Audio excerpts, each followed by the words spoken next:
స్వచ్ఛమైన నాణ్యమైన గౌదర్పార్ పూజా ఉత్పత్తులు www.gaudarpar.com ద్వారా ఆన్లైన్ లో ఆర్డర్ చేయండి. మీ ఇంటిని దేవాలయంగా మార్చుకోండి. నమస్కారం, వెల్కమ్ టు సుమన్ టీవీ. నేను గీతాంజలి. ఆగస్టు 17వ తారీఖున శని త్రయోదశి ఉంది. ఈ రోజున ప్రత్యేకంగా సింహరాశి వారు ఎదుర్కొంటున్నటువంటి శని ప్రభావం ఎలా ఉంటుంది, అలాగే వారు ఎటువంటి పరిహారాలు చేసుకోవాలో తెలుసుకుందాం. గురుగారు నమస్కారం అండి. వాగర్థావివ సంపృక్తౌ వాగర్థ ప్రతిపత్తయే జగతః పితరౌ వందే పార్వతీ పరమేశ్వరౌ. సదాశివసమారంభాం శంకరాచార్య మధ్యమాం అస్మదాచార్య పర్యంతం వందే గురు పరంపరాం. ఆదిత్యాయ చ సోమాయ మంగళాయ బుధాయ చ గురుశుక్ర శనిభ్యశ్చ రాహవే కేతవే నమః.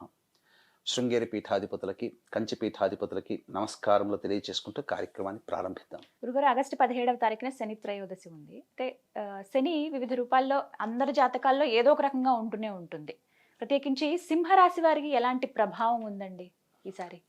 గమనించుకున్నట్లయితే సింహరాశి వారికి సంబంధించి భాగస్వామ్య శని దోషం అంటే మనకు శాస్త్రంలో మనకు ఏలినాడు శని, అష్టమ శని, అర్ధాష్టమ శని గురించి చాలా వివరంగా చెప్పబడి ఉంది. కానీ శాస్త్రాంతర్గతముగా ఈ యొక్క గురుపాలితమైనటువంటి సింహరాశి వారికి ప్రస్తుతం ఈ యొక్క భాగస్వామ్య శనిదోష ప్రభావంతో ఎదుర్కొంటున్నారు.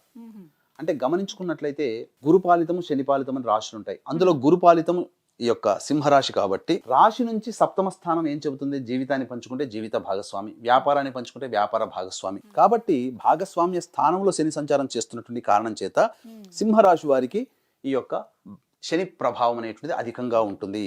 అయితే పాపగ్రహాలైనటువంటి శని, రాహు, కుజ, కేతు, ఈ శని, ఈ యొక్క రవి, రాహు, శని, కుజ, కేతు, ఈ యొక్క గ్రహాల యొక్క స్థితి కంటే అవి వీక్షిస్తున్నటువంటి స్థానాలు లేదా ఆ రాశిలో ప్రభావితం చూపుతాయి. ముఖ్యంగా సింహరాశి వారికి ఎలా ఉంటుందనంటే సింహరాశి వారికి నవమ స్థానం మీద దృష్టి, చతుర్థ స్థానం మీద దృష్టి, రాశి మీదనే దృష్టి. అంటే సింహరాశిలో మఖ 4 పాదాలు, పుబ్బ 4 పాదాలు, ఉత్తర నక్షత్రం 1వ పాదం. కాబట్టి వెరసి మఖ, పుబ్బ, ఉత్తర నక్షత్రంలో జన్మించిన వారు సింహరాశి. కాబట్టి ఈ సింహరాశి వారికి ఏ విధంగా ఉంటాయంటే ముఖ్యంగా చతుర్థ స్థానం మీద వీక్షణ. కాబట్టి చతుర్థం ఏం చెబుతుంది? తల్లి స్థానము, అలాగే వాహన స్థానము, స్థిర చిరాస్తులు, గృహస్థానము. ముఖ్యంగా ఏ పని చేసినా ఆ పనిలో వచ్చేటువంటి సంతోషము, సంతృప్తి, వీటిని సూచిస్తుంది. ఆ యొక్క సమస్యలు ప్రభావితం అవుతాయి. అనగా వాహన కొనుగోలు, వాహన అమ్మకాలు, గృహాలు అమ్ముకోవడం కానీ, తల్లిగారి ఆరోగ్యం బాగుండలేకపోవడం కానీ, ఇంకా చెప్పాలి అని అంటే ఏ పని చేసినా మనం సంతోషంగా ఉంటాం, కానీ మన పని వల్ల ఎదుటి వాళ్ళు సంతోషపడలేక మనల్ని విమర్శిస్తూ ఉంటుంటారు. ఉద్యోగంలో కావచ్చు, వ్యాపారంలో కావచ్చు, ఇది జరుగుతుంది. ఇక నవమ స్థానం మీద కాబట్టి తండ్రి స్థానం కూడా. కాబట్టి మన స్థిర చిరాస్తులు కానీ, కోర్టు కేసులు, న్యాయవాద సమస్యలు, అలాగే ఇతరత్ర జటిలమైనటువంటి సమస్యలు కానీ, ముఖ్యంగా సంబంధించి ఉన్నత విద్యకు సంబంధించినటువంటి ఇబ్బందులు అనేటువంటి ఎదుర్కొంటారు. ముఖ్యంగా అదృష్టము 9వ స్థానం ఏంటంటే అదృష్టము, దైవస్థానం కూడా చెప్పబడుతుంది. దైవమే అదృష్టము. కాబట్టి దైవానుగ్రహం లేకుండా ప్రతి ప్రయత్నంలో ఇబ్బందులు ఇక్కట్లు పడుతూ ఉంటుంది సింహరాశిలో.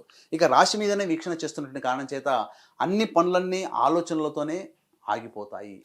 ఇంప్లిమెంటేషన్, కార్యరూపము దాల్చదు. కాబట్టి బద్ధకం ఎక్కువగా ఉంటుంది.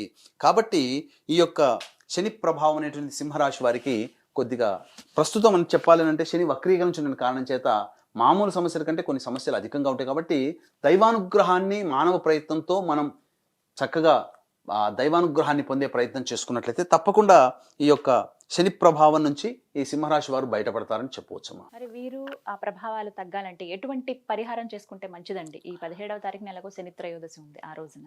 కాబట్టి ముఖ్యంగా గమనించుకున్నట్లయితే ఈ యొక్క సింహరాశిలో జన్మించినటువంటి వారికి శని ప్రభావం అనగా శని వలన వచ్చేటువంటి సమస్యలు తగ్గాలి అనుకున్నప్పుడు పరిహారం ఖచ్చితంగా పాటించుకోవాలమ్మా. అందులో ఏ సమస్యకైనా కానీ పరిహారము, మానవ పరిహారం ఒకటి ఉంటుంది, దైవ పరిహారం కూడా ఇంకోటి ఉంటుంది. కాబట్టి ఈ యొక్క త్రయోదశి తిథి 17వ తారీఖు ఉంది. కాబట్టి ఆ రోజున సంధ్యా సమయంలో మంత్ర పరిహారంలో భాగంగా, దైవ పరిహారంలో భాగంగా మా పీఠం ఆధ్వర్యంలో వృషభ, మిథున, కర్కాటక, సింహ, తుల, వృశ్చిక, మకర, కుంభమీన రాశిలో జన్మించిన వారికి శనిదోష పరిహారార్థమై శనీశ్వర హోమము, అఘోర పాశుపత మంత్ర హోమంతో పాటు విద్య, వివాహ, ఉద్యోగ, దాంపత్య, అనారోగ్య సమస్యల నివారణకి 18 రకాల హోమాదులు కేవలం 1500 రూపాయల రుసుముకి చేయించడం జరుగుతుంది. అలాగే ఒక్కొక్క క్షేత్రంలో మా ఆధ్వర్యంలో సంవత్సరం పొడుగుతా కూడా మీ యొక్క కుటుంబ సభ్యుల గోతనామాలతో మా ఆధ్వర్యంలో జరిగేటువంటి కార్యక్రమాల్లో నమోదు చేసుకోవచ్చు. అవకాశం ఉన్న వాళ్ళు కార్యక్రమ తదనంతరం కాంటాక్ట్ చేయండి. అలాగే గమనించుకున్నట్లయితే ప్రధానంగా ఈ యొక్క 17వ తారీఖు రోజున ఉదయం 8:03 వరకు ద్వాదశి తిథి ఉంది. తర్వాత త్రయోదశి తిథి వస్తుంది కాబట్టి, అలాగే శనివారం రోజున ఉదయం 7:52 వరకు దుర్ముహూర్తం ఉంటుంది కాబట్టి 8:30 కల్లా కాలకృత్యాదులు తీర్చుకొని శివాలయము, నవగ్రహాలు, అలాగే రావి చెట్టు ఉన్నటువంటి ప్రదేశానికి చేరుకోవడం, లేదా కనీసం శివాలయాలు, నవగ్రహాలు ఉన్నటువంటి దేవాలయానికైనా చేరుకోవాలి. ముందుగా రావి చెట్టు చుట్టూ శివాయ నమః అంటూ 27 ప్రదక్షిణలు చేసి ఉత్తరం వైపున ఫేస్ పెట్టి శివ అష్టోత్తరం 3 సార్లు పారాయణం చేయాలి. తదనంతరం నవగ్రహ దేవాలయాల దగ్గరికి వచ్చిన తర్వాత ఆ యొక్క శనైశ్వరుడికి అభిముఖంగా నిల్చొని ఇనుప ప్రమిదలో నల్ల నువ్వుల నూనె వేసి నల్ల ఒత్తితో దీపారాధన జరిపించి ఆ యొక్క నవగ్రహాల చుట్టూ శివాయ నమః అంటూ మళ్ళీ 27 ప్రదక్షిణలు చేసి శనైశ్వరుడికి నల్ల నువ్వుల నూనెతో అభిషేకం జరిపించి అన్నము నల్ల నువ్వులు కలిపినటువంటి 8 ముద్దలని డొప్పలలో నైవేద్యంగా పెట్టి ఆ యొక్క నైవేద్యం ఉన్నటువంటి డొప్పల్ని రావి చెట్టు మళ్ళీ తీసుకుని వెళ్ళి రావి చెట్టు మొదట్లో వేసి వెనక్కి తిరిగి చూడకుండా ఇంటికి రావాలి.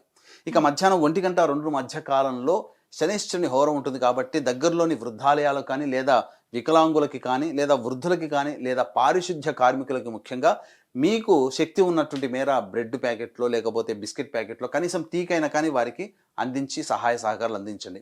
ఇక సంధ్యా సమయంలో సాయంత్రం 5:30 మరియు 6:30 మధ్య కాలంలో శివాలయానికి చేరుకొని నీలిరంగు చామంతి పుష్పాలతో కానీ, లేదా శంకు పుష్పాలతో కానీ, కనీసము మారేడు దళాలతో కానీ మీ గోతనామాలతో ఆ యొక్క ఈశ్వరుడికి అర్చన జరిపించుకోండి దేవాలయంలో. ఆ విధంగా చేసుకున్నట్లయితే శని ప్రభావం వలన ఎదుర్కొనే సమస్యలు చాలా మటుకు తగ్గుముఖం పడతాయి. అంటే మనము ఎండాకాలంలోనైనా కానీ, లేదా వానాకాలంలోకైనా ఎండ ఎక్కువగా ఉంది, వర్షం ఎక్కువగా ఉందని చెప్పి మనం పనులు ఆపుకోవట్లేం కదా. గొడుగు సహాయంతో వెళ్ళి మన పనులు మనం పూర్తి చేసుకుంటాం.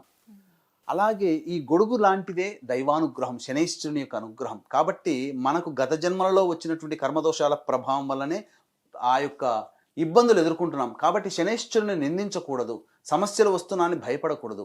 కానీ శనైశ్వరుని యొక్క అనుగ్రహం కనుక పొందినట్లయితే ఆ యొక్క ప్రభావం వల్ల కష్టాలు ఎలాగో తప్పవు, సమస్యలు ఎలాగో తప్పవు. కానీ అవి మనల్ని, మన శరీరాన్ని, మన మనస్సుని బాధ పెట్టకుండా ఆ కష్టాలు వాటికంతట అవే తొలగిపోతాయి. తద్వారా మనం దైవానుగ్రహాన్ని పొంది మనము బాధపడకుండా మన సమస్యల్ని, కష్టాలని మనం దూరం చేసుకొని మన పనులలో మనం విజయాన్ని పొందుతామని ఈ యొక్క పరిహారాలు పాటించడం ద్వారా చెప్పవచ్చు. సింహరాశి వారు ఎటువంటి పరిహారాలు చేసుకోవాలో చాలా చక్కగా వివరించారు గురుగారు. ధన్యవాదాలండి. సర్వం శ్రీ ఉమామహేశ్వర పరబ్రహ్మార్పణమస్తు.